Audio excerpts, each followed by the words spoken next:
অবহেলার ছলে ছুড়ে দেওয়া আধ খাওয়া পেয়ারা, কে জানতো এটাই বদলে দেবে এই অভিশপ্ত বাড়ির ইতিহাস। পচা ফলের বুক চিরে ধ্বংসস্তূপের মাঝে মাথা তুলল কচি এক সবুজ প্রাণ। বিশাল বিরানভূমিতে তোতার চোখে পড়ল একরত্তি প্রাণের স্পন্দন। এই মৃত্যুপুরীতে নতুন অতিথি। শুরু হলো এক অসম লড়াই।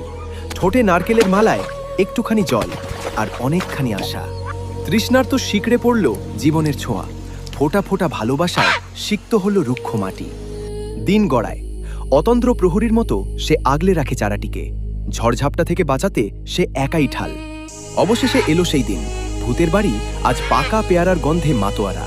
ফিরে পেল প্রকৃতির রূপ। হঠাৎ সুখের দিনে আধার। বুনো হনুমানের দল মুহূর্তেই তছনছ করে দিল তার সাধের বাগান। চোখের সামনে শুধুই ধ্বংসলীলা। ভাঙা ডাল দেখে বুকটা ফেটে গেল কান্নায়। সব কি শেষ? না, হার মানল না সে। চোখের জল মুছে